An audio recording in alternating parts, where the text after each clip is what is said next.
Well, hello and welcome back for another episode of Ranching Reboot. This episode of the podcast has been sponsored by C90 Ocean Minerals, nature's most complete trace mineral salt, and the one I feed to my herd.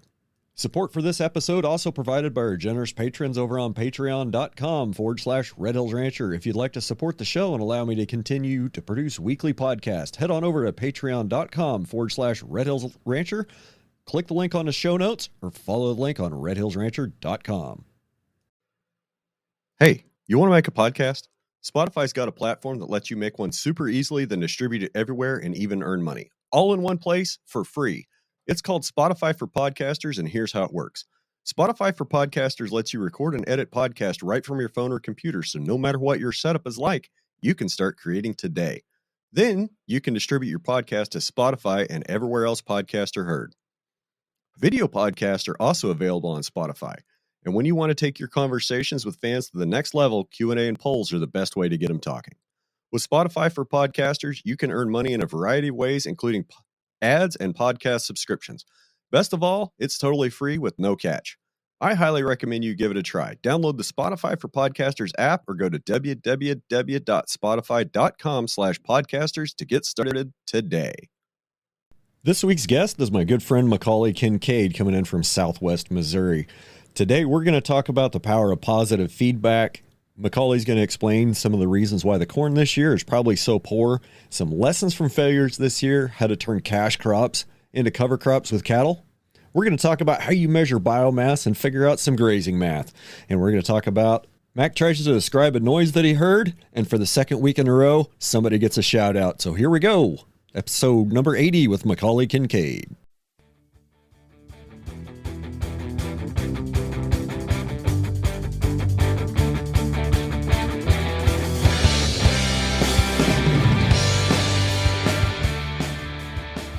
You gonna do an intro? I will do that intro later. So Macauley Kincaid, veteran of the Ranching Reboot podcast. In fact, we were just talking before the show a few minutes ago that Macauley was episode 3.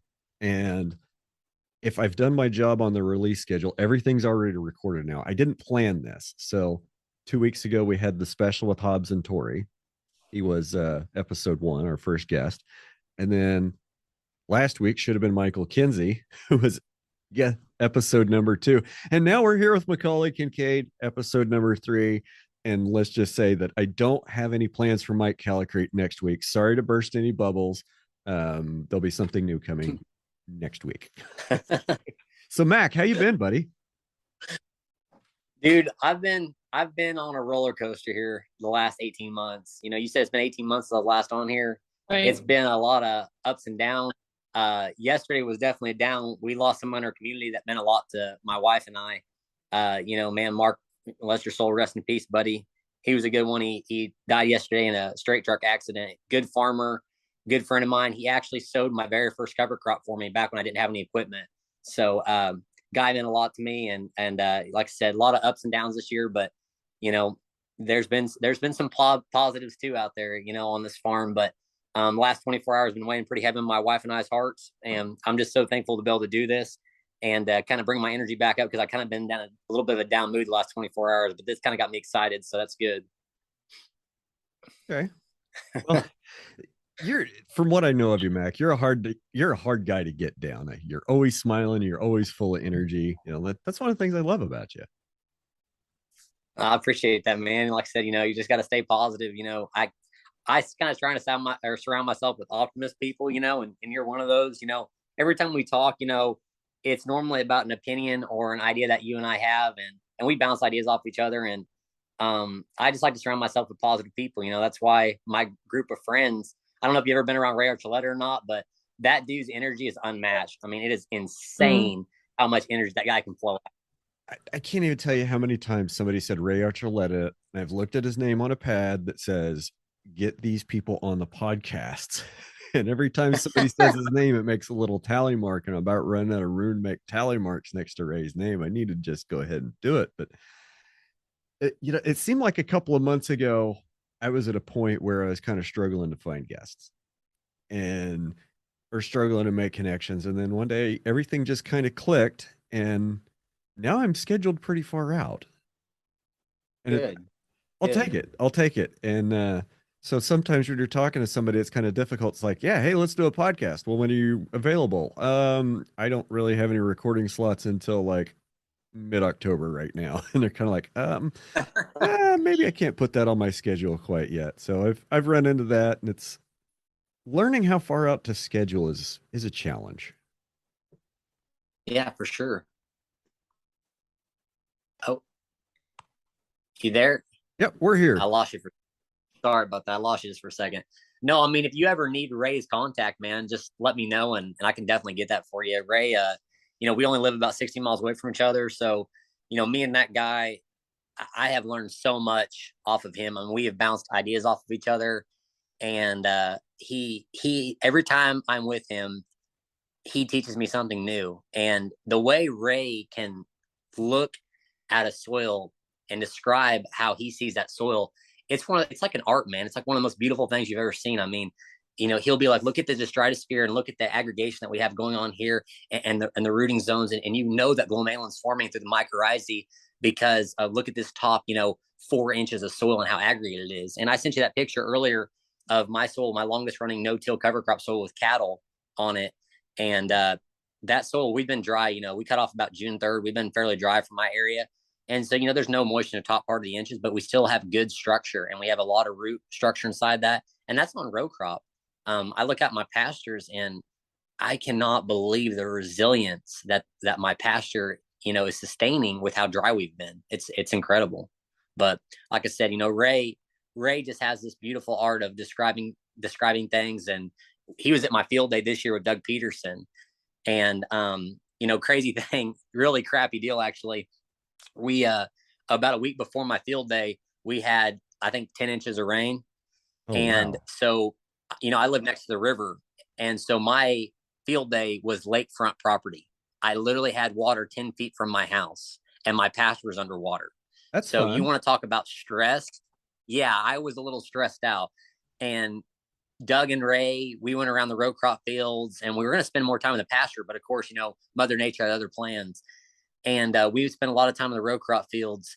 And after it was over, Doug told me, and maybe he was just tooting his horn. He said, Mac, for as stressed as you were, that was one of the best field days I've ever been a part of.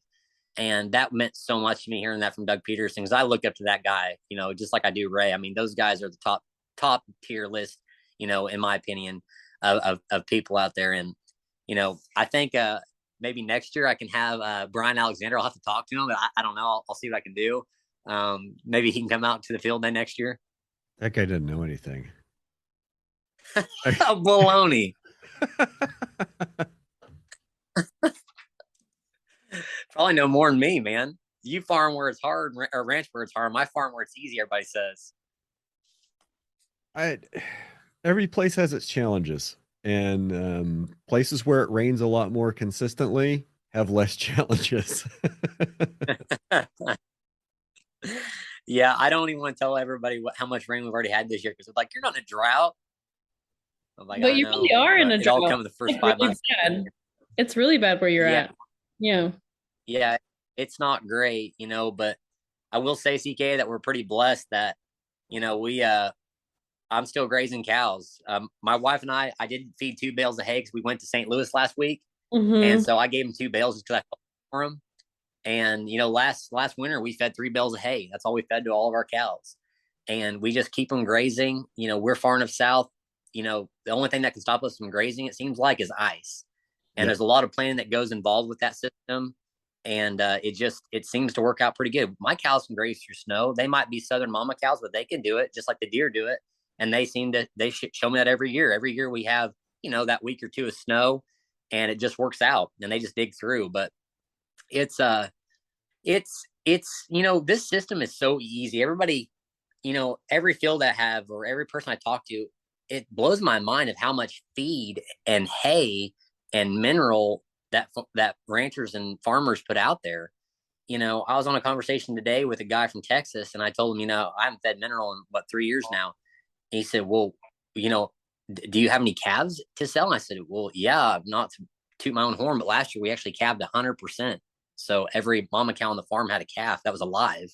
And so that's not going to happen every year. That already hasn't happened this year, but I don't think that the system is really all that complicated. I mean, it's really easy to judge. It's really easy, to measure biomass. And like times like this, like I take off 7% every month of dry matter because I know that we're losing moisture. The grasshoppers are desiccating crops. The deer are still grazing. So I just take off 7% every month. And if it stopped raining now and didn't rain until next May, I'd have enough forage for all my cows until next May. Wow. All right. And Mac, hold up, man. Like sometimes you just got to pause or take a breath. But so you talked about measuring your biomass, and that's a question I get a lot. And I'm going to try to make some content real soon about, how I measure grass and the different methods I use to measure grass. But what are you talking about when you're talking about measuring biomass, and then lead back into, the percent losses due to dry down and insects? Yeah, so I mean, you know as well as I do. So I guess I'll get in the second question first in the most part because it's one that's a little bit more complicated. So during dry spells, it seems like the grasshoppers really take off in our area, and that might be everyone's context throughout the country. But personally speaking, every time it's dry throughout my lifetime, the grasshoppers come on hard. And so, how I kind of come up with that 7% loss, you figure in, if a plant on average, is around, let's say 10%, water throughout the plant. And, every month, I've talked to Gabe and he's been sometimes almost a year without much rain and he can still graze. And, it's that water percentage comes down. So you have to figure that in. And how I originally come up with that 7% was really this simple. It sounds kind of dumb, but I looked at how much in 2012, I was looking at, I had some pasture back then. I don't have that ground anymore, but I looking up how much the grasshoppers eating on a paddocks, what I call paddocks. Back then it was just like every 30 days they'd move to a different area, but let's just say paddocks for the sake of this. Okay. And I looked at the plant and it was a lot of the broadleaves and it looked like they took off, about 5% of the plant, and it seemed like, because I was on a 30-day rotation back then, pretty black and white. I didn't know what I was doing. I was dumb. I was young, and it seemed like they were taking off about that much of the plant. And so, I figured 2% loss of moisture to 5% for the insects, and that's where we come up with. Now, to answer your first question on biomass, there's a lot of ways to check biomass. You can take a yardstick out there if you're talking perennial grasses that are short, like what we have fescue, stick it in there, and if you go to where you feel like it's the average on that place that those animals are grazing, or getting ready to graze, I should say, go out there with a yardstick, measure up your most dominant plants out there, your top 3. Let's say it's fescue, orchard grass, and red clover. Okay, take the averages of those 3. Let's say that you're going to take off, hopefully, depending on what time of the year it is, if it's spring, approximately about a quarter to a third of the plant. So figure that as much biomass they're going to take off. And if you're talking summer, we're going to take off probably about half of the plant material because we're slowing the rotation way down. Right. And so let's just give you a rough idea. If you got 24 inches of grass and you want to take half, you go back down to 12 inches of grass. And what you'll end up doing at first is how I did it. When I first learned this system from Alan Williams, I was doing it the way you're supposed to do it. But then I converting everything to pounds and consumption and then running the numbers that way. You're just down to looking at height. Yeah. I mean, so height from the sense, I guess I shouldn't say that it just height, but also you have to figure in what your cows are going to consume per day, right? So let's say a cow on average eats 10% of her body weight a day. So you have 1,000 pounds, she's going to eat 100 pounds of dry matter, right? So your paddock size is going to have to be fit on that. I didn't go into the complete detail, but yeah, your paddock size is going to have to fit into how much forage they're going to eat. So I kind of left out some details. Instead, glad you said that, Brian, because that's really important because you can put cows in, running 1 million pound stock density for, 20 minutes and have the same impact, that you can on running a paddock that's a half a mile long, by, 8 feet for a day, with 30 some head of cows. So you can have the same impact, with whatever stocking rate. I can run. So I guess that's another thing too. Stocking rate and stock density. We've talked about that before. Right. I focus a lot more on stock density, and that's what's important. So yeah. So to kind of, I guess the stupid simple way to put it is just measure your grasses, figure out how much they're going to consume, figure up on average. So what I do when I first started out, I just figured out how far apart my T-posts were, and that's how wide my paddock was going to be per foot. So when I first started, I know that my farm is a quarter mile wide. I know it's really simple, but that's Mac's a simple person. That's how I did that. And so that knew how big an area I needed to put the paddocks originally when I first got into this. And really simple method, but it worked out. It's worked out pretty good. But I've trained my eyes thanks to Jim Garish. I don't remember I was reading his book or if I was watching a video from him. I'm not really sure. I don't know if it was Kick the Hay Habit, if it was a video, but this was quite a few years ago. I know it was Jim Garish though. And he said that he trained his eyes. And I was like, wow, how stupid am I? I used my eyes to observe my crops, agronomy, and everything else, but I wasn't using my eyes to observe my grass. And so I just kind of taught my eyes, I guess you could say, of how much forage I was taking. And I can judge a paddock now since I've been doing this for, coming up on 5 years, I guess, of how wide my paddock needs to be. And it's relatively simple. So you can train your eyes. And I think that's the best method. I think if you can tell when the cow's grazing area too hard, and I'm not perfect. I would say that I still fail 8-10% of the time, on average, being conservative there, I guess a little bit, but, I'll overgraze a paddock on accident, but I just might give that paddock more rest. But that's important too, with this whole system that we talk about, is don't be in a rotation. The worst thing you can do on your ranch, in my opinion, is actually being what you would call a rotation. I never graze my farm the same way. Like last year, I grazed my farm counterclockwise. I'm grazing it clockwise this year. It just don't go in a rotation, fluctuate stock density, and you can run as high a stock density as you want with however many animals you have. Just get them narrower and tighter. And just nature is always different. It's always changing. And so just, change your ranch or farm, for whoever's listening to this. That's really important. And don't ever get stuck in what I would call a rotation. Awesome. All right. So we've gotten at least 4 or 5 new listeners to the podcast all the way back since episode 3. So why don't we back up a little bit? And who are you, Guy? Like, let's talk a little bit about Macauley. Yeah, I guess I should have introduced myself. So I'm Macauley Kincaid. I'm a farmer in Southwest Missouri.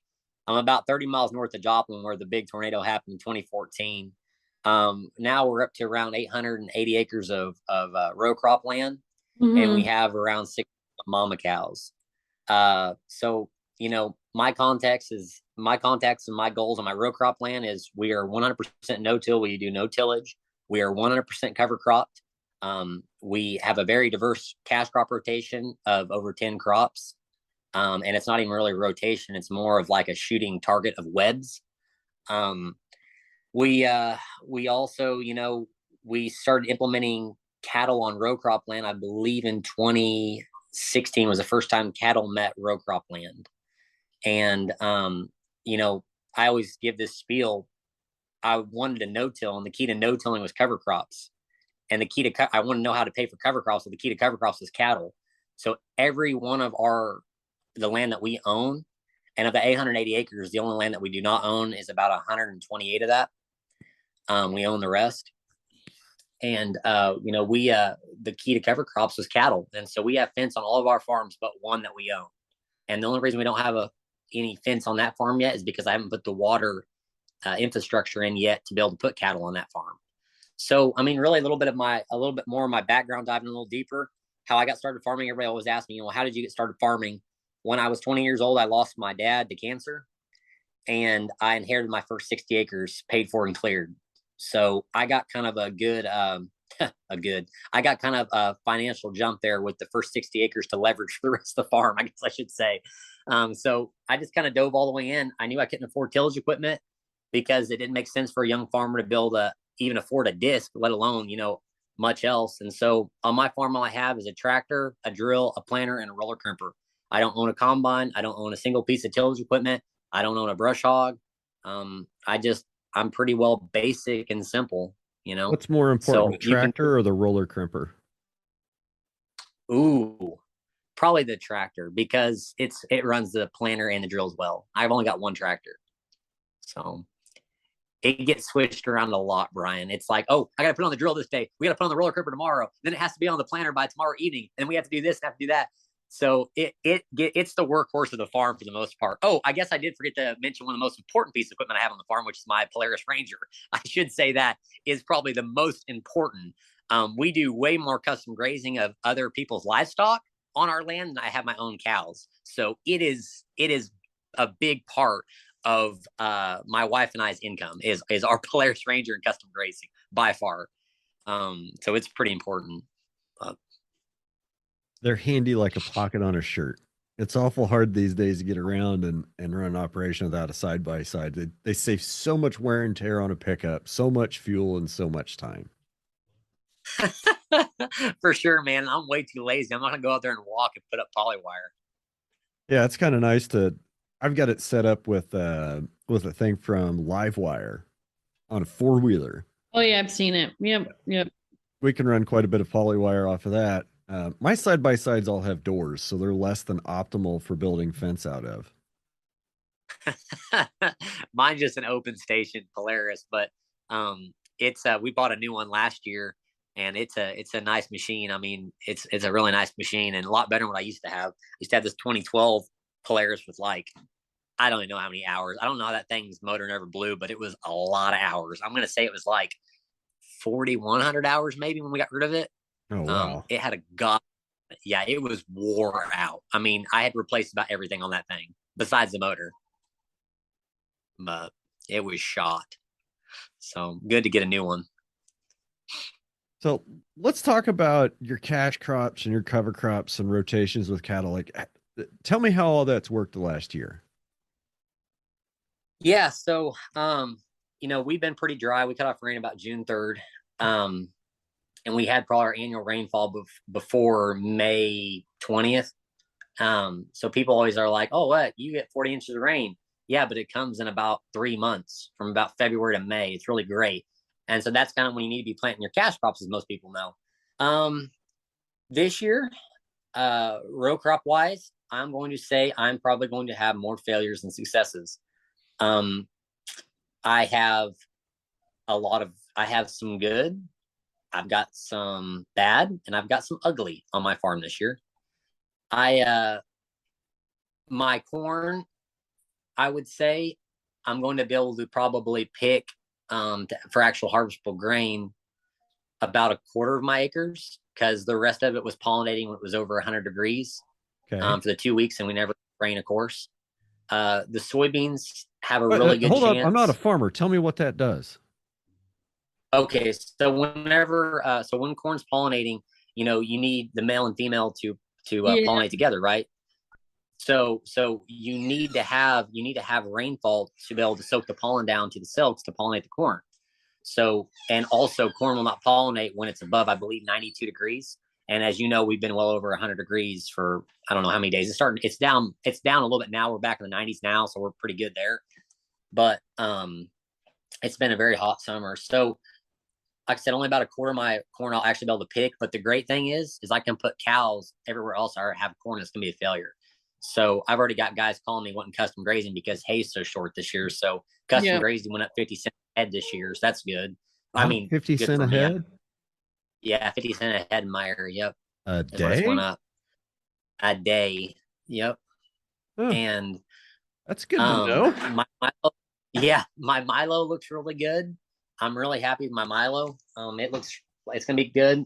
My Korean Lespedeza, it still has a really good shot because it doesn't start flowering until about August. So it's gonna start going to seed in late August. So it's gonna be okay there. My sunflowers were a flop this year, I'd say.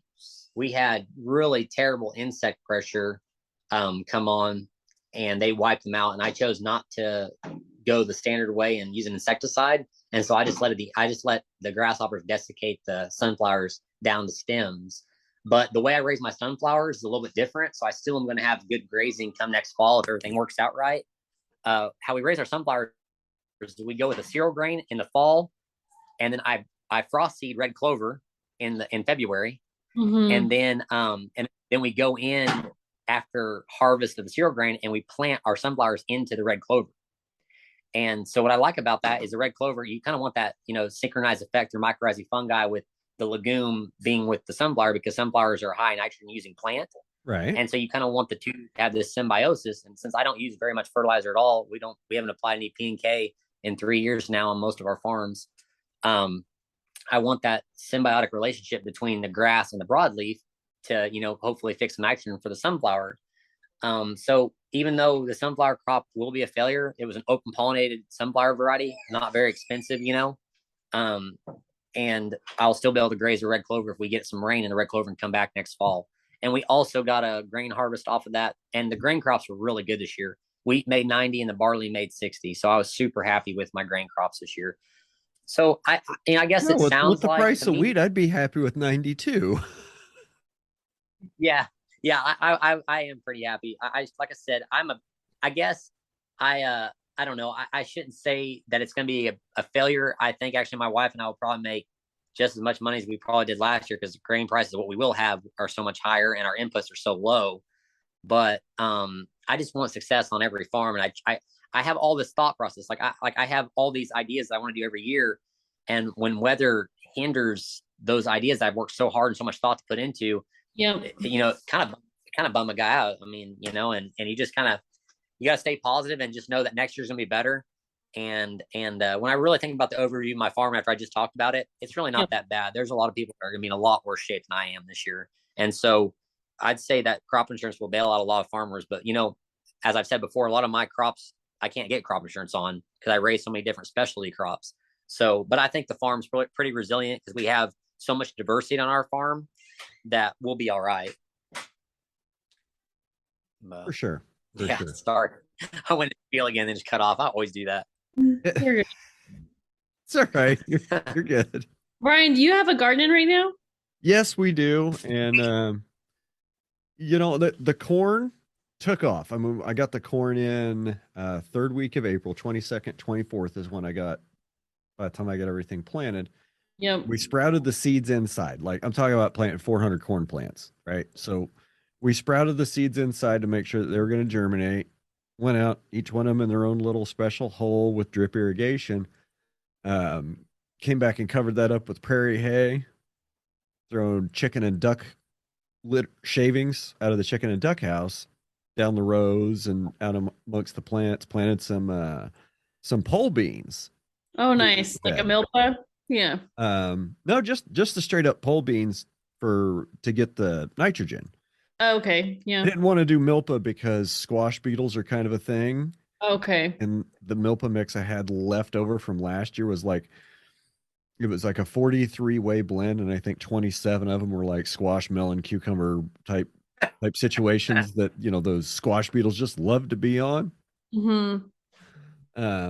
So we stayed away from that. The chickens have been in there for quite a while, doing a lot of good bug control.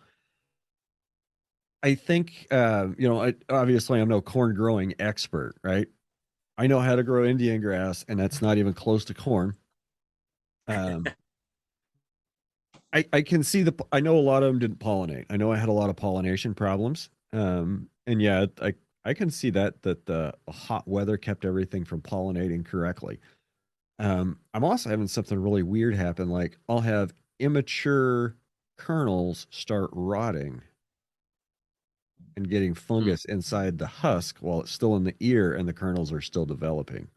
I even had Are they like big white puff balls? Is it smut? No, it's not smut. And it might not be. Okay. It'll probably look different anyway because this is I grew some atomic orange and it was a flop. It was bad because just as soon as it was starting to want to ear out, because that's like an 80-day corn. As soon as it was wanting to start to do things, it got super hot and it just got super, super hot and it never really pollinated well. But the Wade's giant corn, oh man, I've got some 10-foot tall plants. It's pretty cool stuff. Wow. But it's not pollinating completely, and I've peeled back a couple ears and there's some rot, and then there's even kernels that are trying to sprout roots while they're in the ear. Does that make any sense to you? Germinating in the ear. Are you overwatering? We have drip irrigation. Are you overwatering though? That's not what my question. I don't think so. Okay. because typically with fungus, and diseases like that, and typically they're, I'm not going to call soil-borne diseases. I would actually call them waterborne diseases. Some of the stuff you're talking about, like mold and stuff like that, can be caused from too much water. And yeah, that's my thought too. But it's been so super dry here, and the rot, the mold, it's all the way up in the ear, 3 foot off the ground. Right. So, but where's that plant water from? Yeah, water moves inside plants. I just figured that out. Yeah, it's kind of like our bodies in a way, Yeah, circulatory system. Oh, how about that? Yep. So yeah, the corn hasn't been great. Tomatoes went in kind of late, and they are just now starting to really produce. By this time this comes out, we might be up to our eyeballs in tomatoes, but we've had potatoes.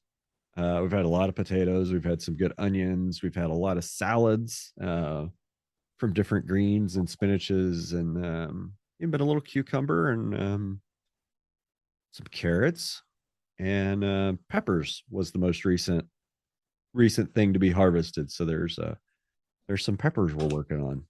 Not green peppers and red peppers, like evil little purple peppers and little black peppers and little ones that are red but are supposed to turn a different color when they get ripe. Like I look at some of those, she says, "Hey, this is supposed to taste just like a habanero but not be hot." I'm like, no thank you. No thanks. Next writer. So garden's doing good. We got a better bed of potatoes yet to dig up. So we're really, really hopeful that we'll have potatoes for most of the winter and tomatoes for most of the winter. And hey, I got a recommendation here. You should try Masquerade potatoes. Masquerade? They're beautiful. They have beautiful purple blooms. They're a gorgeous potato. Just Google Masquerade potatoes, and you'll be like, I got to get me some of those. I'll write that down. Masquerade. They're like a deep purple, right? They're very deep purple. Yeah, they're beautiful, and they're an old heirloom variety. We planted them not this year, but the year before. They're okay. No, actually, because the skin's white. Never mind. We got like true purple potatoes, and I did not like those. Oh, really? I think so. Yeah. I like ones. They're good. They taste good, and they're a little bit smaller, but I like, just like for when I with like roast or something like that, Yeah, this is like a red potato but with purple skin. Okay. That's what you're talking about? Skin. Is that what you're talking about? No, Masquerade is actually white and purple. Like, so it almost looks like part of it's been peeled. It's kind of like splotchy, if that makes sense. Spotted, like white and purple. It's kind of spotty. The potato itself. Yeah. Okay. Or the potato seed. I don't know how you say that. Yeah. Oh, yeah. The potato. Yeah. You know what I mean? Yeah. Yeah, it's like a Holstein cow, but purple and white. Yeah. Right. I'm not all sure what kind of strange potatoes we have, but I know there's very few of them that are white. There's some that are black and purple and red and white that are red inside or that are red outside and pink inside. Potatoes are cool. They are. And a great way to raise no-till potatoes is, I learned this off Gabe Brown, and he stole the idea from Roos Stout. So I called him out on that because I read Roos' book. But anyways, you lay your potatoes down, and then you put like a thick, 2-3 inch layer of hay over the top of them. Yep. Gabe just took her idea, made it a little bit better with alfalfa, because potatoes need, pretty high use of nitrogen and phosphorus. And so, he'd lay the alfalfa hay, which alfalfa is of course high in nitrogen, being a legume, over the top of the potatoes, and they'd come through and be really excellent. And so that's the method that we use in our garden, is what I call the Roos Stout method, with the Gabe twist in it with alfalfa. I'm just thinking of, there were a couple places where the prairie hay that I put in my corn was real heavy with some vetches, because it was cut. I think it was cut like mid-August last year. The vetches were still in bloom. That's nitrogen. Yeah. Yep. The corn where those two big patches of vetch were, those two big kind of clumps of vetch were in that hay, seemed to be doing pretty good. And I guess maybe that makes a little bit of sense why. Yeah. yeah, carbon nitrogen ratios are pretty important in everything, aren't they? It's kind of the basis of how life kind of, I guess, cycles in a way, if you think about it. You know, if you've got a low carbon nitrogen ratio in your residue, it's going to break down a lot faster and turn those nutrients back to the corn crop. If you got a high carbon nitrogen ratio, it's going to take a lot longer for it to turn back because the microbes are going to take longer to consume it because they need that, 2 parts carbon, 1 part nitrogen at the beginning of the cycling period to start cycling. Speaking of chemical breakdowns and drought, do you have any Johnson grass that you're worried about grazing? Well, I guess kind of a double-edged sword there if you want to talk about that. So there's some different philosophies behind that. I've read quite a few different things about prussic acid and nitrate. Let's go ahead and open the can of worms. And by the time this episode comes out, it'll be probably too late for anybody to do anything, but there's always next year. Okay. So one thing to keep in mind, when Johnson grass has been stressed when it's little and you have a regrowth in a dry period, you're going to have a higher chance of prussic acid. Anytime there's drought stress on regrowth. And also, most of your nitrate accumulation in sorghums or Johnson grass is actually in the lower 6 inches of plant. Approximately about 92% of it is in the bottom 6 inches of the plant. So if you're not grazing it down to the dirt, you should be okay from the nitrate standing, the nitrate point. But I don't really think if you're applying nitrates, it should be a problem, but I can't back that up with science or data. I don't really have any data points or university studies to back that. That's just kind of my theory. So don't hold me to that. All data is anecdotal. What's that? Yeah. All data is anecdotal. Yes. It is. And every bit of data has lies and money flowing through it, I'm sure. So one thing, another thing on sorghum that I do personally on my farm, or on Johnson grass, is if we have those areas that are high in Johnson grass, I'll just put the polywire around those areas where the cows can't touch them, and I'll let them almost go to full maturity.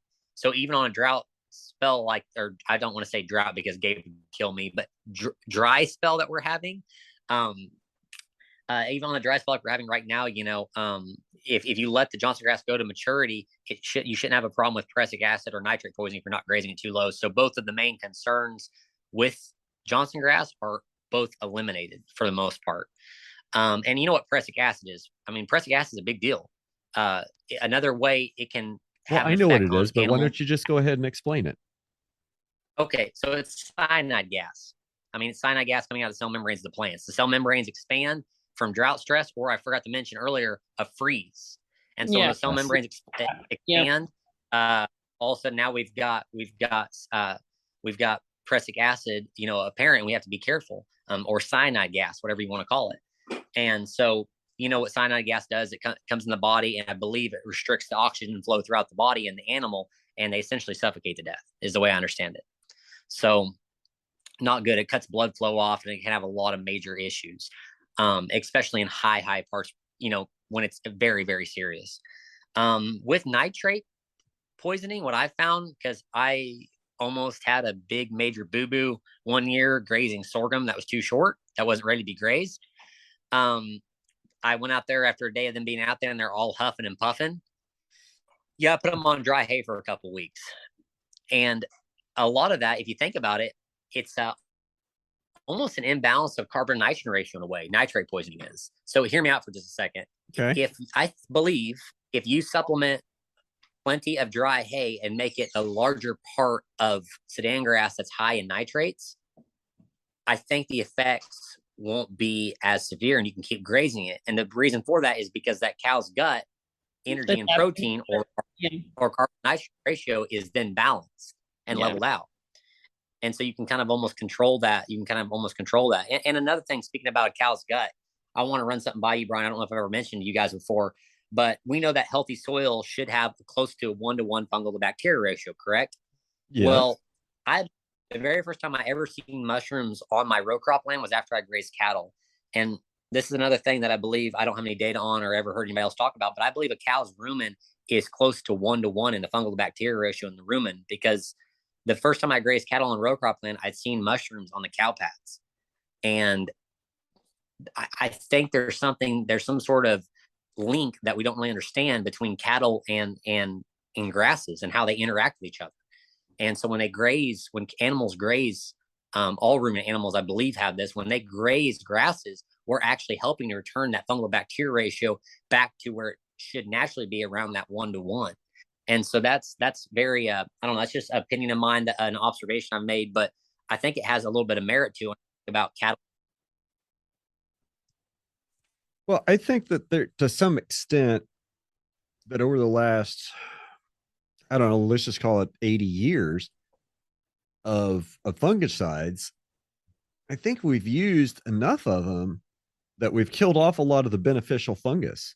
We've created blank spots in a, blank spots for fungus in the world because we killed it with fungicide, and something that's just a little bit more resilient to what we used to kill the last thing with moves into that area, and it turns out to be not as good. Like maybe some of the fungus or mold that I'm having on my corn, or black death mold that seems to be everywhere in the country.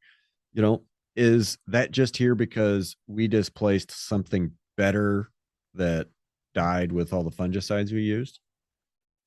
Ding, ding, ding. Here's my opinion again.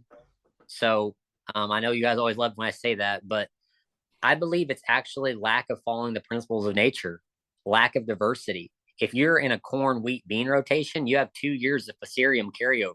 So that disease just keeps getting bigger and bigger and bigger. And because it has a host plant. If in a diverse pasture, in some of my pastures where I have, probably over 100 different species of grasses, forbs, legumes, trees, shrubs, whatever, you don't see those issues be prevalent. And that's because we have plenty of diversity out there. The reason why, what you said, the black death mold is what you want to call it, runs across the country, is because it has a host. There's corn raised all across the country, and it has a host plant.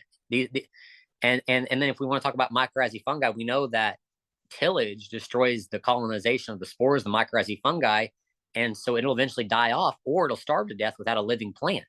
So, I mean, we have caused so many of our issues. Most of our drought issues are, in my opinion, almost 80% caused by farmers or ranchers.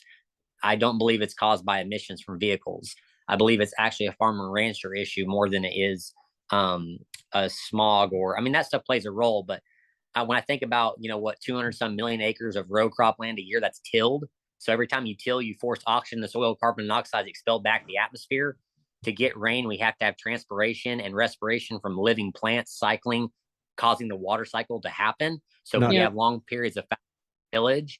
We're just wrecking the system. And I'm not pointing the finger to be a jerk, but I'm just saying that, we need to look in the mirror sometimes when we want to point the finger at everybody else. So sometimes maybe the biggest problem is actually, us, and we need to look at our reflection and kind of think about how we can do better and be more environmentally sound and have a better positive impact on the country. I think on the world. The clear vision is that we can all do better. Like all of us in livestock and food production involved in food systems, we can all do this shit a lot better than we're doing it now. For sure. And so, not like I said, didn't mean to step on your toes there, Brian, but that was my opinion. I believe it's, diversity of plants, lack of diversity of plants, creating host plants by having too tight of a rotation and row cropping and tillage, and, just basically not following the principles of nature, the principles that, we look at the native prairies and how they function, just mimicking that. It's nothing that's like new age type farming. It's just going back to the way that it worked when we didn't have to add all these inputs. It makes so much sense. Yeah. Yep. So speaking of inputs, I know you don't use any, but how bad is I use very little? How bad is $5 diesel fuel hitting you? Not bad at all. It kind of hurts our trucking company a little worse than it does me on the farm because, we don't have very many passes of fuel. I mean, my tractor, let's just talk about my corn program for a second. We have a drill pass for the cover crop. So, and the tractor gets with the drill about 7.5 acres an hour, and we're burning, roughly around 6 gallons an hour. And then we go to spring, we have a roller crimper pass on cover crops that can be terminated with the roller crimper, and which doesn't cost very much fuel because you're not running your tractor at very high RPMs either. And you can run pretty fast. And then we go with our planting, and we hire, if we need to have the herbicide sprayed, Some of our farms have now been 2 years without herbicide.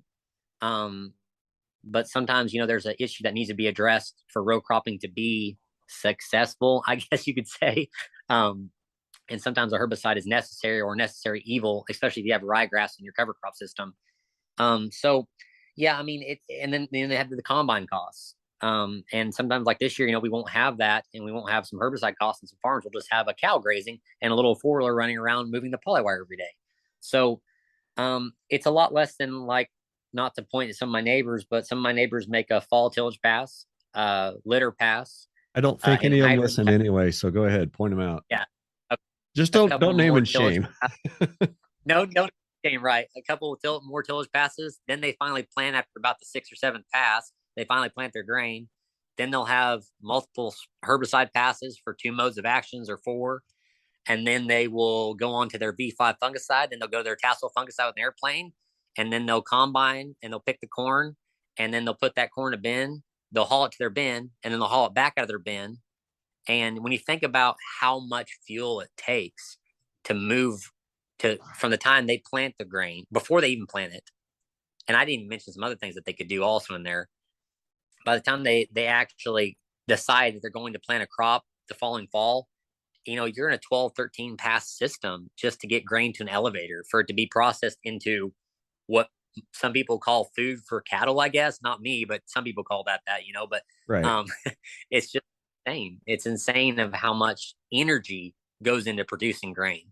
And it sounds like your 3 passes to produce a corn crop minus the combine is about 2 gallons an acre.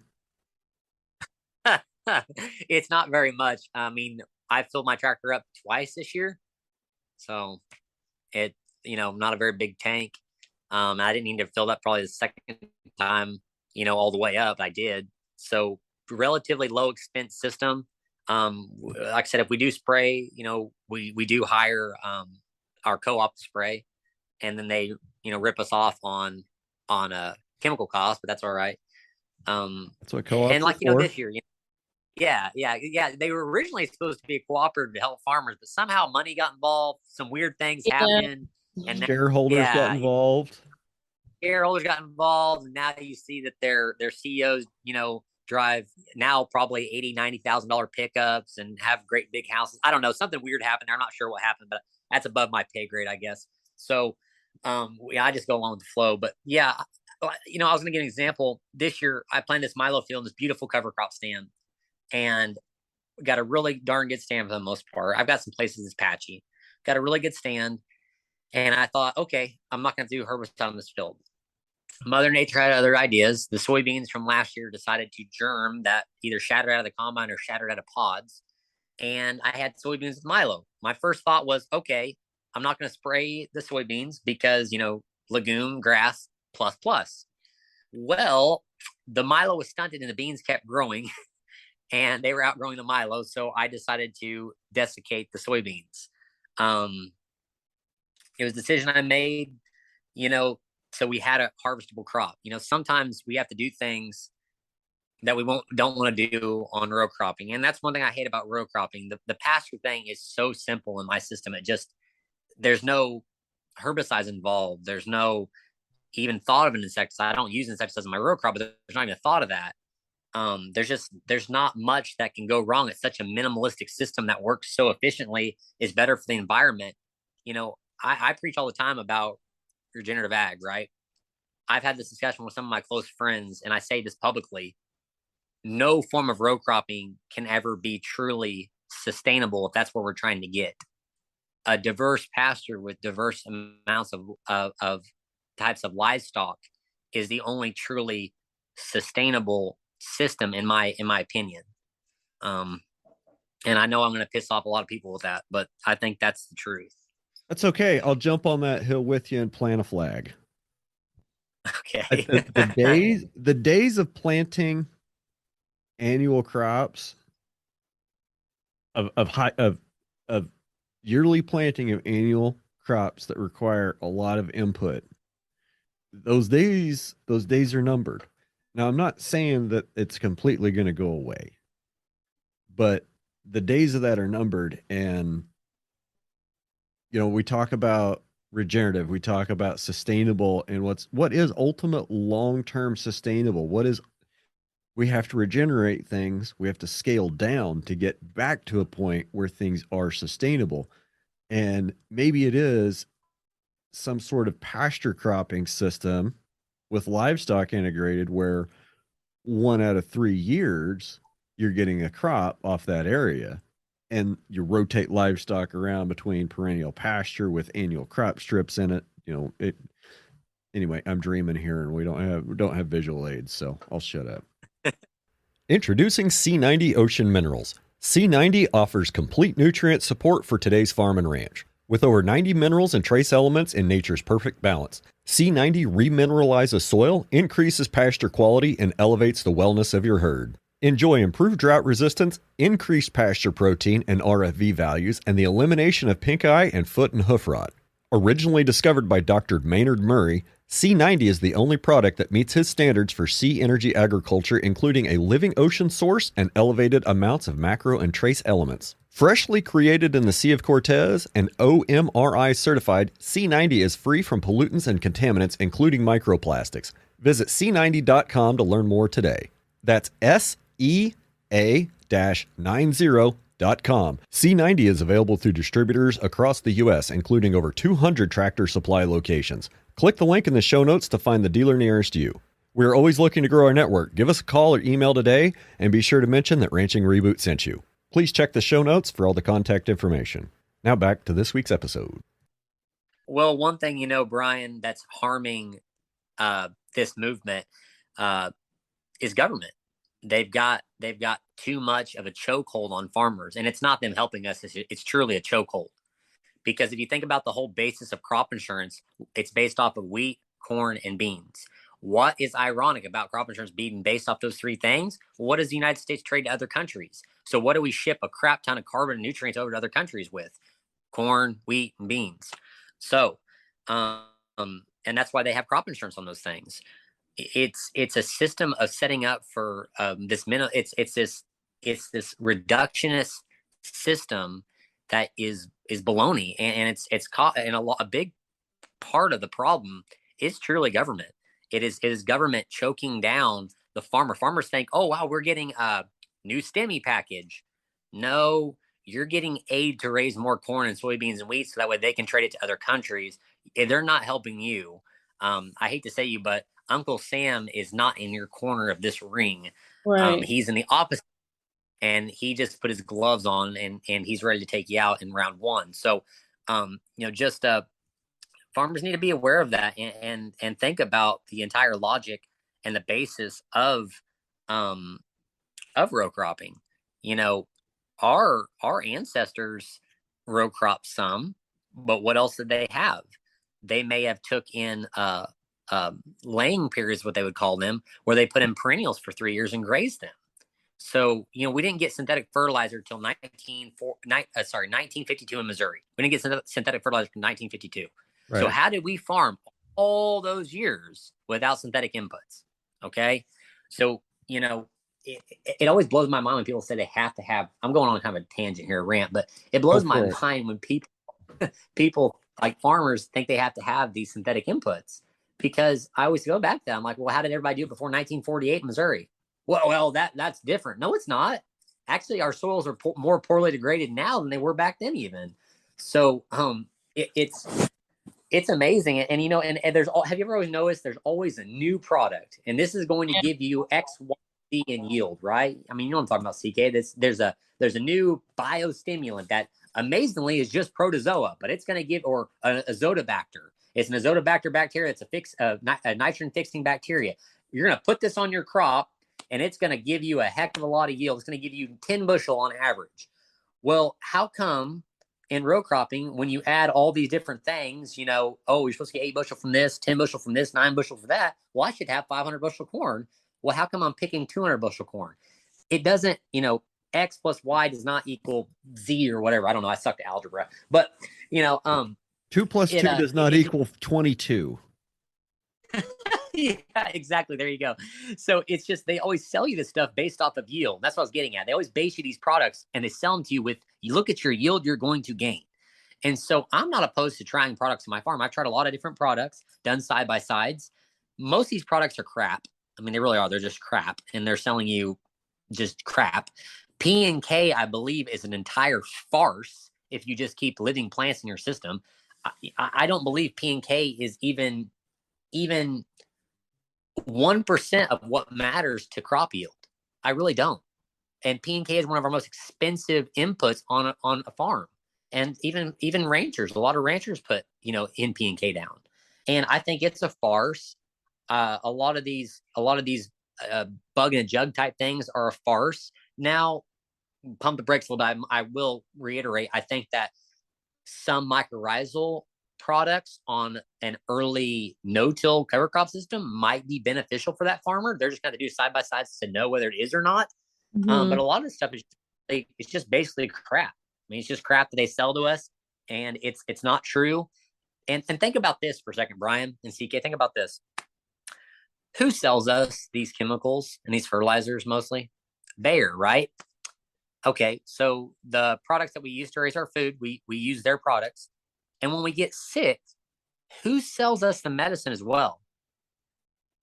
Who sells us the medicine? Is it Bayer? Last week, I talked about the Georgia Guidestones, which means the ATF, NSA, CIA, and FBI are already listening. So let's get all the rest. Yes. I mean, it's true though. Think about it.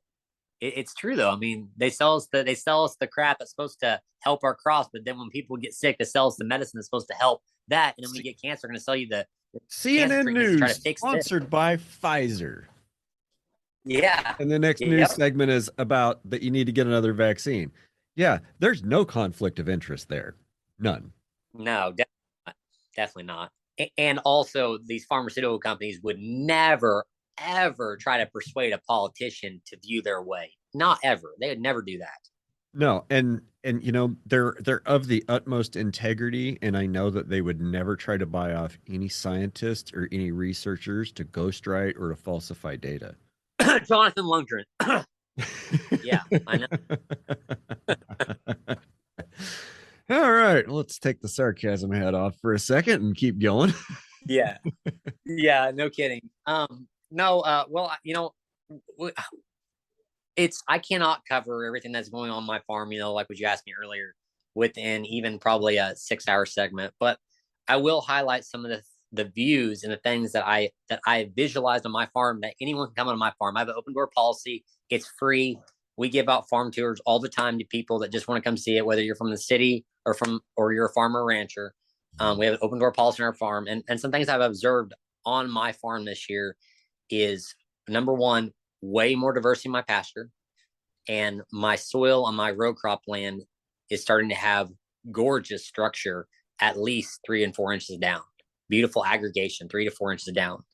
And I've also noticed that the cow herd this year is some of my best cows I have ever had. I mean, I've got 4 stud bulls that I consider really way above average South Pole bulls. And I know I'm kind of biased there because I raised them, but they look very fantastic. And speaking of them and speaking of my field day, did I tell you what else happened before my field day?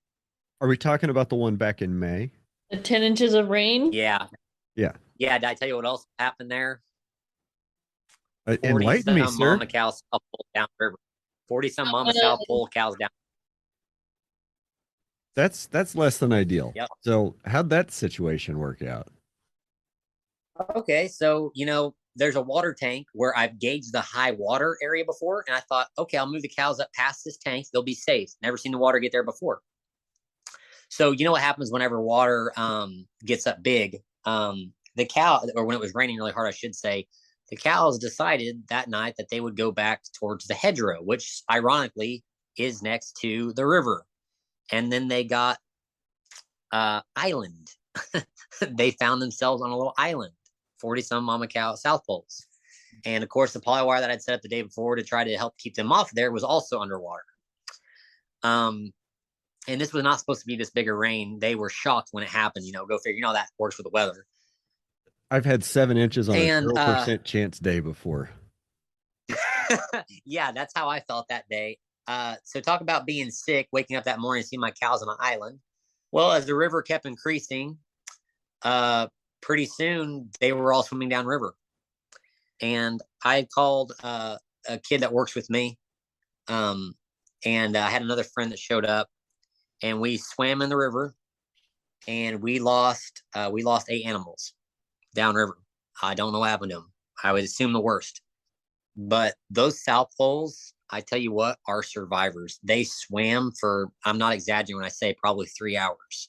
They swam for 3 hours straight against current.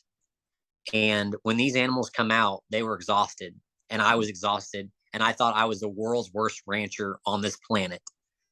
And that feeling will come back over and over and over through your career. we all feel it from time to time. Yes. And what I was going to say though was how quickly they rebounded. Okay. Yeah. By the time I got the cattle back to the pasture that evening, and then another one showed up later, like the next day or 2 or 3 days later, I don't remember. A few more actually did show up. By the time they got back to grass, they did not know that they were stressed. And these bulls, like there was a bull, his number is 116. So the 1 stands for 21, and then he was the 16th calf born. And he was all the way across the river, and I got this weird call that sounds like I don't know what you call it, if a frog and a donkey combined for a cow call, that's what my cow call is. So I sounded the frog donkey horn, and he put it in turbo, and he swam across the current came to me. He's like, there's my human. He's gonna get me safe. Yeah. He swam all the way across the river, come up on land, and you know what the first thing he did after swimming for that many hours was? Started eating grass, standing there right next to me. It was insane. And he is one of the best looking animals on the farm. He's one of those 4 that I said was a stud. He is just built. And I think about it, it's because he had such good exercise swimming in the river. He's built. He's just stout as can be, just muscle, and looks amazing. I like I said, I just that was a very humbling experience. So yeah, it's been a lot. It's been a year for ups and downs. I will say it has been a roller coaster, but ultimately my wife's healthy, my kids are healthy, I'm healthy. The animals right now are still grazing. The row crops are thirsty, but they're surviving. The sun's shining. It's a good day. It's a good day, and it's a good day to be a farmer or rancher. I am thankful almost every day I step out on the land and look at the land and be able to work with the land every day. It's just it's a wonderful, gorgeous thing that we can do, as farmers and ranchers. I think we're honored. It's an honor. It's a privilege to be able to care for the land and raise food. And I just wish that government regulations and public perception were a little different and maybe not quite as hostile sometimes. Right. But hey, man, it takes people like you making a difference. This podcast, it takes everybody. This is not one person cannot do this. It takes Alejandro in Mexico. It takes Dr. Christine Jones. It takes Gabe in North Dakota. It takes you in Kansas. It takes me. It takes Russell Hendrickson in North Carolina. It takes Jimmy Emmons in Oklahoma. It takes everybody. It takes a collective whole of people to try to change the normal. And it's a community. It's a community of well-minded people. And there's people that, that have made huge impacts that didn't necessarily come from agricultural background. Take Jessica Nadd, for example. Did not come from an agricultural background and has made a huge positive impact on all of this. She was actually the first one that found me and got me, I guess what you could say, the public eye, and just there is so many people making a huge difference. And some of these companies, they're trying to step up. General Mills is trying to step up. They think what they've been doing in the past, I don't want to speak for them, but the way I take it from outside looking in is that they want to change. They want to do better. Multiple companies, Manivals Incorporated, Cooks Venture, even, McDonald's is even trying to do it. I mean, McDonald's is in talks with some of the people that I'm friends with and involved with. There is major companies trying to change. And this is not government pushing them to change. This is not because of regulation or being forced to change. This is a human aspect and a human interval in our lives where we're trying to change to help regenerate our climate, our soil, our environment, our people, our animals, our legacies. It's all together. It's just one whole, holistic, united group of people, and it's just gorgeous. And I just can't I can't blabber enough about it. As you can tell, it's really cool to see all this come together. And I think one of the things that's driving it, like a major driver, and CK, I bet you'll either back me up on this or you'll tell me I'm wrong. Is all the companies starting to worry about their ESG scores? Their ESG. They're all getting ESG arms. Yep. Because that's like, that's, for lack of a term, that's a woke business will have a high ESG score and be, worry about the environmental and social and cultural justice bullshit. Mm-hmm. I worry about some of the definitions of that. And I worry about some of the paths that could lead us down as far as tying an ESG score to a personal level. Right. And, some of the ramifications that could have with, digital currency. That's a whole nother conspiracy theory rabbit trail. But the ESG, that's going to be reported to big investors. And so, yeah, you'll have big green investment funds that have billions of dollars. And if a company's not, working towards bettering their ESG score in certain ways that, the investors are going to look for, they're not going to invest with them. Right. And I think a lot of companies, like some of the ones that you named, I'll go ahead and name drop a couple. Cargill, Burger King. I think they're really almost in a panic right now of the promises that they've made that are coming due in 6 or 7 years towards the end of the decade, to be carbon neutral. Like, I don't think any of them knew what that meant when they made the promise. I don't think any of them had half of an idea what that meant when they made the promise.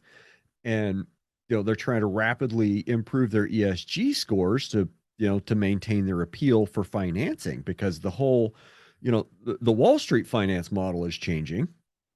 It's going to a lot of crowdsourcing, and the younger group of investors has access to a whole different kind of information, and they have entirely different values than the last generation of .com investors had. So they know they've got to change the game, or they know they've got to change their public perception and how they do business. I'm just wondering, if some of these companies are really bought into it for the right reasons or not. And that being said, we maybe shouldn't question a company's reason or an organization's reason for wanting to be involved in regenerative agriculture and sustainable food systems, whatever angle they're coming at. Like, we can find common ground in reducing inputs, reducing supply chains, and try to take care of our communities. And if we can't find common ground there, maybe we shouldn't do business. Well, and also, another thing, Brian, is a lot of these companies don't understand what carbon is. They don't understand. They think it's this stagnant object that you can just place in the soil. It stays there forever.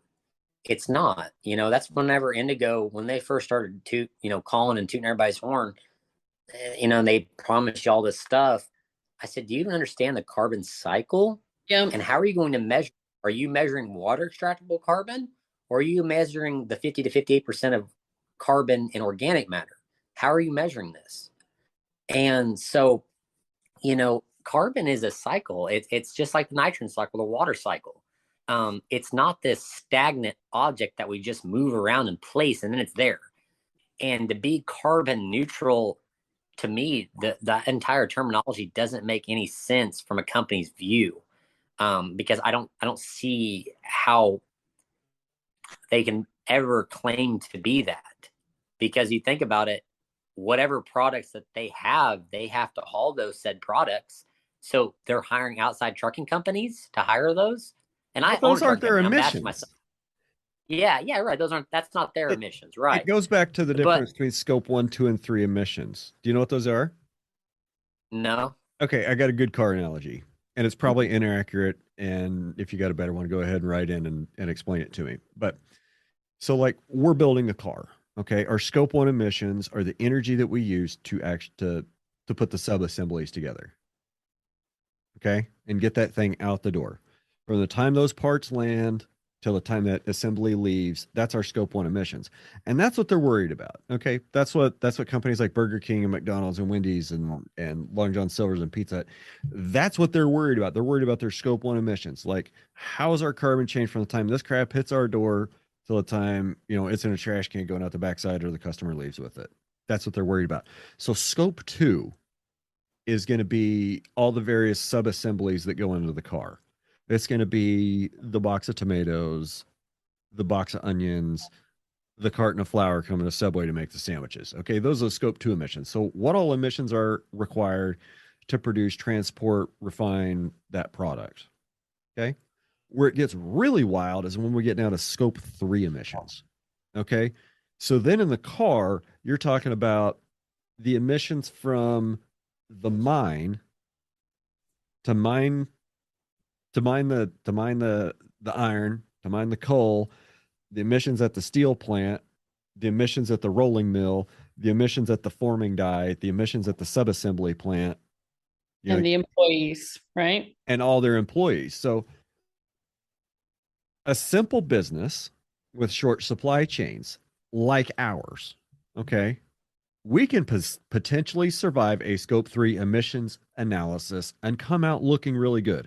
Will Harris has done it. Nobody else can do it. Okay. It's not possible for anybody else to survive it. Okay, I can't say that because this is probably going to last forever.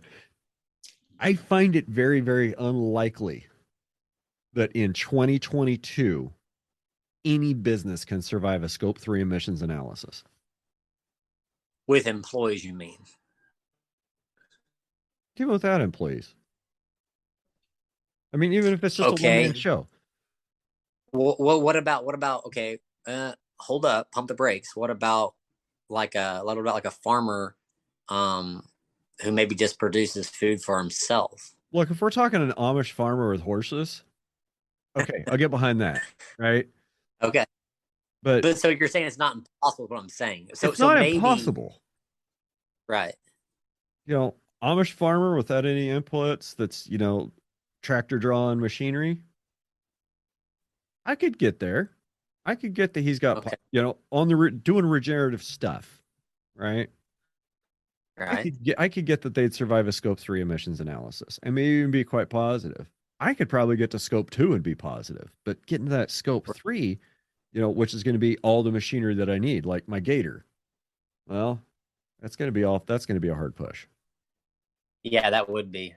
Yeah, I get what you're saying.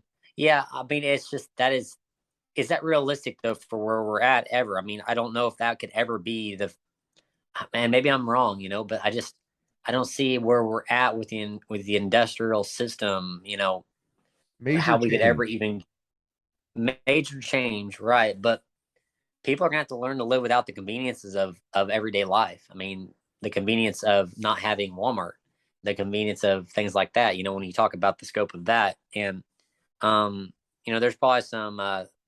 We definitely have some advantages by creating emissions. I hate to say that, but there's quite a few advantages, and my views kind of, I guess, smash on each other because I believe in more independent businesses. My first thought yesterday, one of my first thoughts, I shouldn't say my first thought, but one of my first thoughts when I was driving home and I drove past where Mark had his wreck yesterday was, we live on baseline and there's a wreck every single week here. And it's a short stretch. Every single week there's a wreck. And the state will not fix this road. It drops off 5 feet at a straight angle off the edge of the road. I mean, it's steep. And these trucks get off of it and cars get off it all the time. And I thought, if this road was privatized and this happened one time, they would be scared to death of getting sued. Exactly. And they would change this road instantly. And the fact that it's paid for via taxpayers, me and you, it is not fixed. And so someone who the community obviously cared so much for, and so much on Facebook about that man, about Mark. Maybe his life could have been spared if government wasn't involved in our road system. So see how small that is. You know what I'm saying? See how small of something that is not privatized becomes an issue. And what I was getting at with that was, there's a lot of things that I feel are conveniences that I enjoy with big business, because I'm sorry, but like, it's sure handy being able to go to the gas station, and when I'm headed to, somewhere, and stop and get gas and grab a quick snack that's terrible for me, that's probably going to give me cancer, and drive on to my own free choice. By my own free choice, I like to have that, of like, okay, I'm going to put this poison in my body. It's terrible for me. I had a Snickers bar last night, so I'm not going to judge you. But I'm just saying, I mean, but that's where I draw that hard line between environmental conscious and political.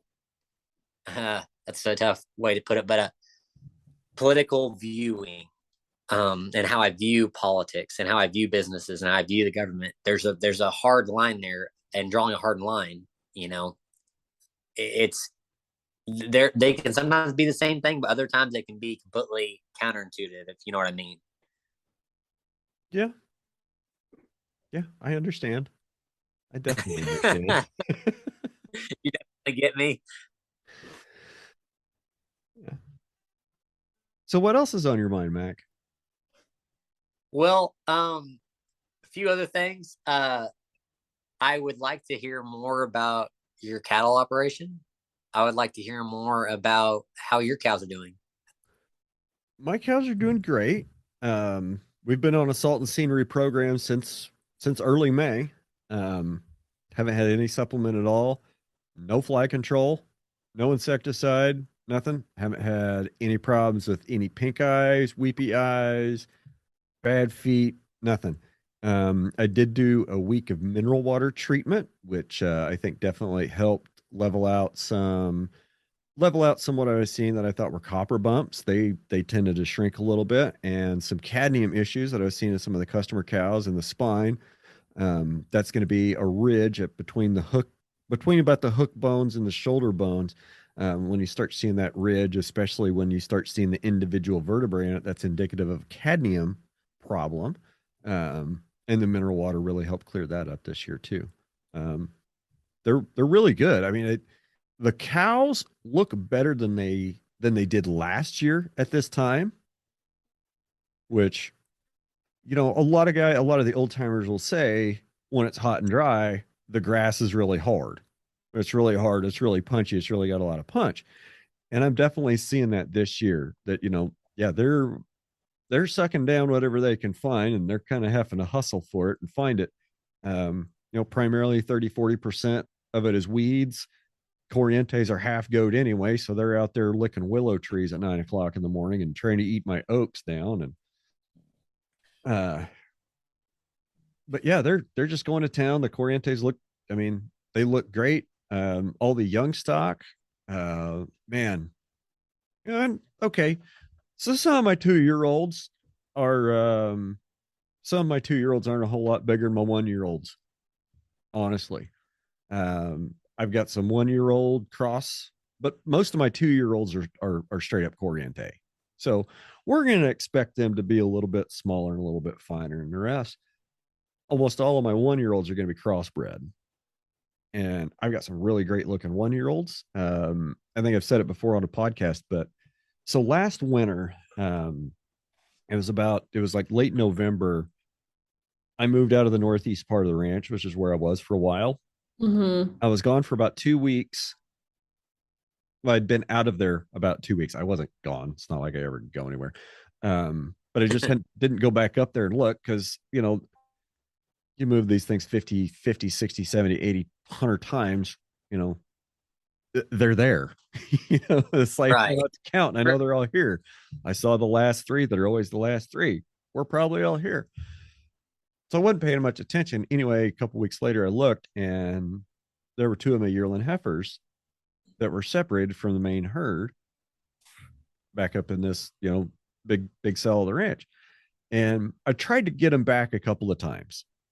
And where they were, there's a couple places on the ranch that are just, if you get cows stuck in them, it can be real damn inconvenient to get them out of just because of terrain. Like you can't get from here to there on a horse, turbo razor. Like you just need to have a helicopter or you're going way around. And by the time you go way around, those two would slip past and go somewhere else, or, they'd slip another draw that I'd have to go all the way around. So I fought with them several times and ended up saying, you know what?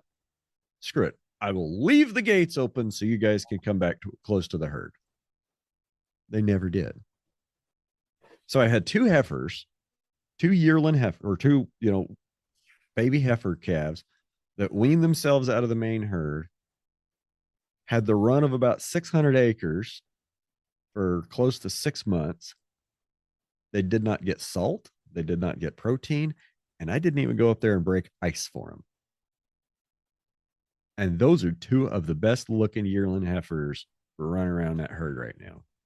One of them is probably the biggest. Yeah. If she's not the biggest, she's on the top 3 list for weight. Huh.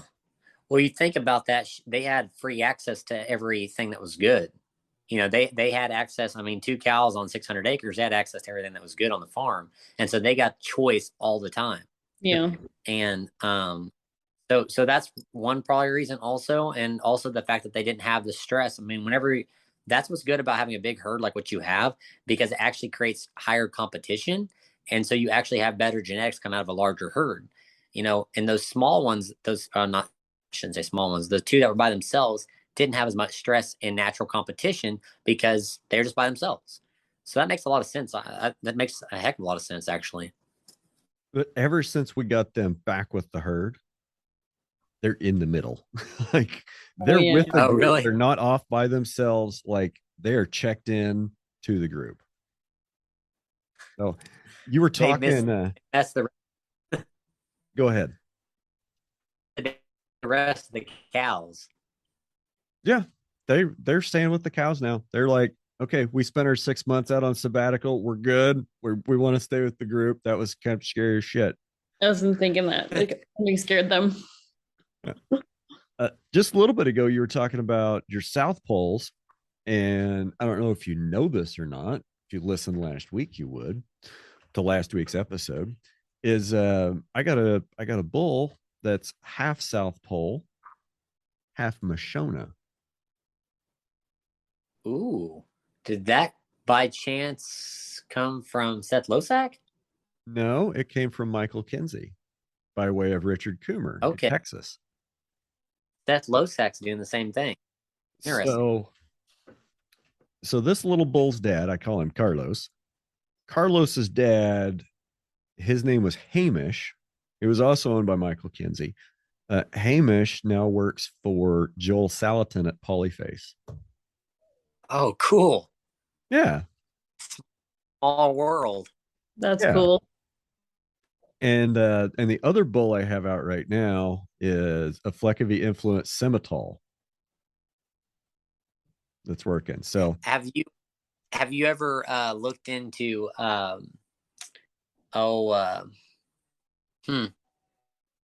just went blank on their names. They're only found in California now. Cannot think of what they are called. A little bit bigger bodied, but they're a hill animal. They're a little bit bigger than I would probably want, but they are, man, what is their names?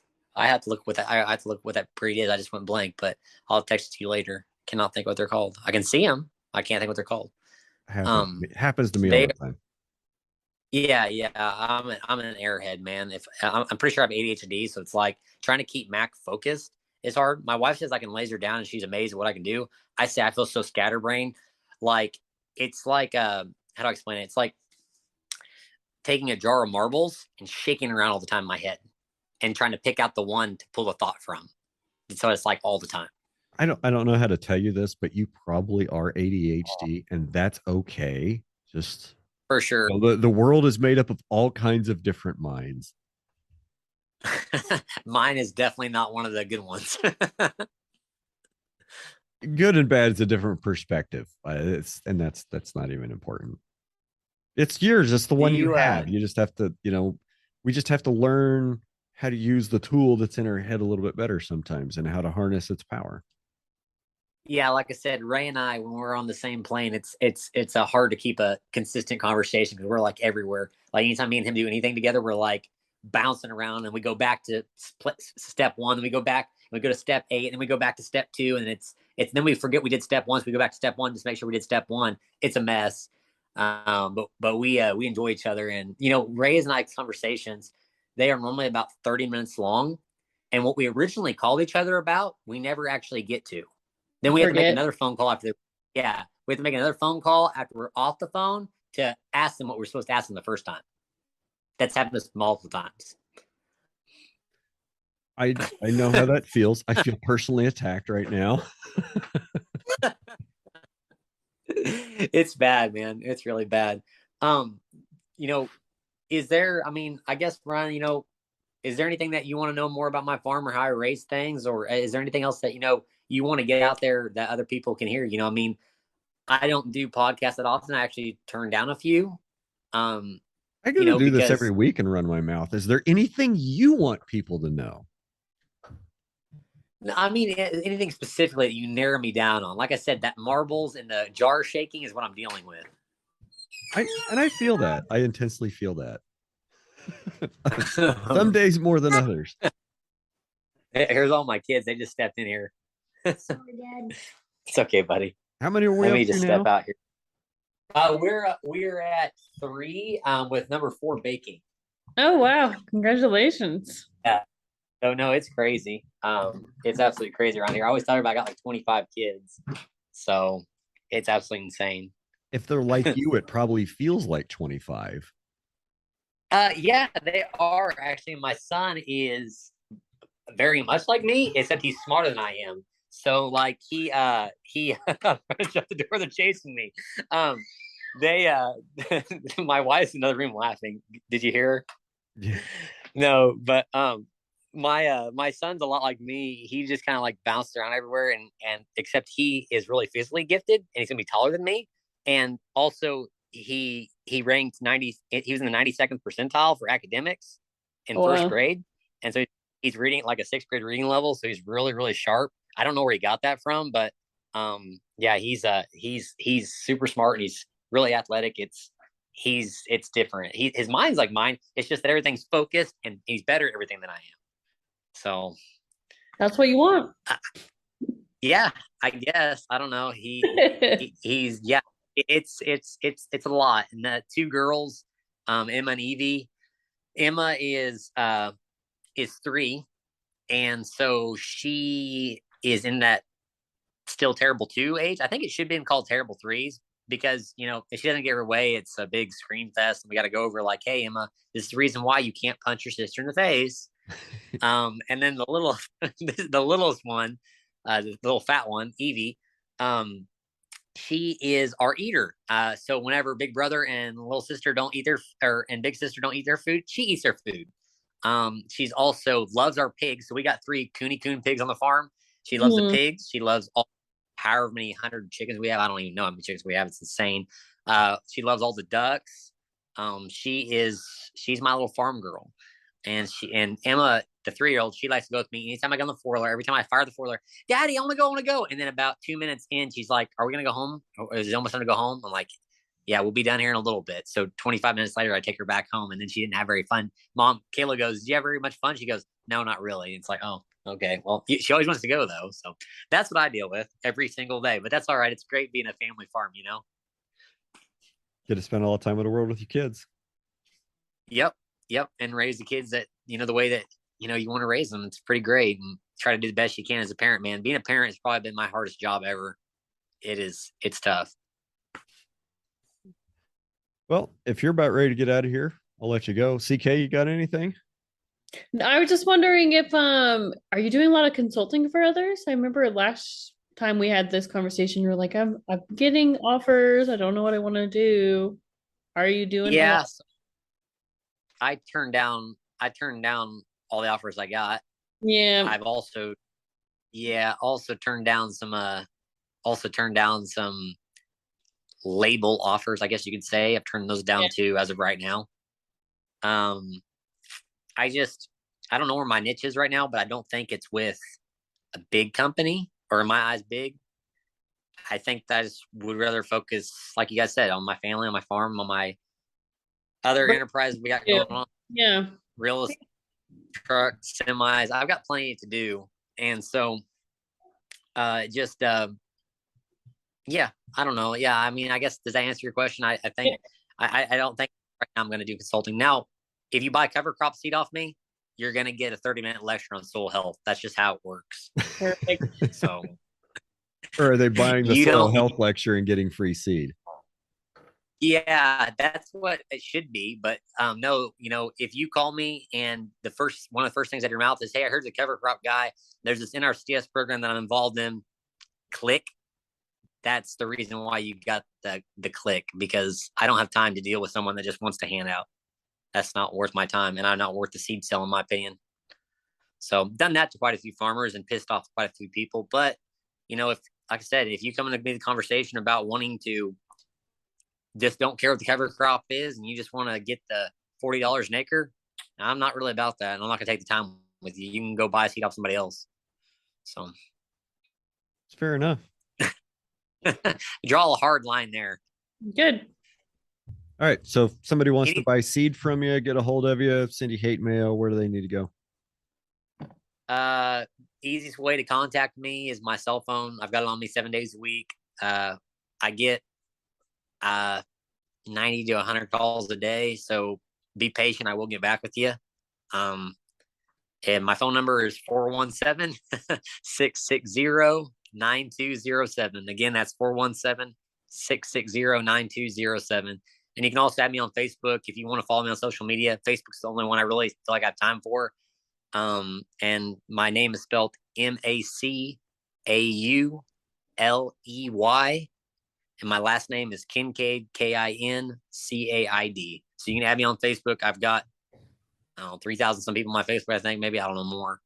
But I promise I will get back with you. If you call me, I do not answer, because I just funnel through a lot of stuff every day. When you have as much going on as I have going on, and you have all the contacts that I have with the cover crop seed thing and the soil health thing and the trucking company, and then some tenants and the family and other farmers around the area needing help every single day with questions on a ground, it gets a little swamp sometimes. So I can imagine. I do get back with everybody, though. I do. I really do. I feel like I get back with everyone. And if I don't, I'm sorry. Well, I'm going to make sure we'll have a link to your Facebook profile in the show notes, but I am not going to put your phone number in there unless you really, really want me to. Yeah. So if you guys missed his phone number about 2 minutes ago, just go back 2 minutes and listen and write it down. That's about all I got to tell you, because I don't know. I feel like if I put it in the show notes, then, all the Google bots and all the Russian spy bots, they'll get that number. And instead of getting 100 calls a day from people that actually want knowledge from you, you'll be getting 1,000 calls a day for your car's extended warranty. Oh, hey, Brian, I got a funny story for you. If you got about 5 seconds or 5 minutes, if you want to hear it. Yeah, let's lay it on us and let's get out of here. Okay, not really funny, but I guess kind of one of those eye-opening moments. I was helping a farmer plant beans who needed help and running his equipment, because I don't know, I guess I need something to do. Yeah. And drilling beans, and they were treated with Saltro, which is the sudden death syndrome treatment. Come to find out, Mac is allergic to that. So when Mac is completely coated in that and goes home that night and takes a shower and Saltro is activated by water, I swelled up like a tick quickly. That's not cool. And no, and I don't have insurance, stupid Mac. And so I went to the hospital for 30 minutes because I told them, I said, hey, it's wheat harvest. I need to get going. Give me some Benadryl and shoot me with a steroid, and I'm going to get going. And so I was there for 30 minutes, and it cost me $2,140. So all I got to say is, whatever you do, stay out of the ER. That's all I'm saying. Even if you have insurance, it could add up really, really fast. Crazy, man. Well, hey, Brian, thank you so much for having me, man. I really appreciate it. CK, thank you for putting up with me, guys. It's been a blast. Mac, as always, it's a fun, fast conversation. It's with you. It's kind of like trying to hang onto a fire hose. And I always enjoy the challenge. I always enjoy you and your energy, Mac. Thanks, man. I appreciate you. This episode has been sponsored by C90 Ocean Minerals. Visit C90.com to find a distributor near you or call to request a quote today. That's SEA-90.com. And don't forget to mention that Ranching Reboot sent you. Have a great week, y'all. All right, guys. That's it. That's it for us. We're out of here. Go enjoy your week. Bye.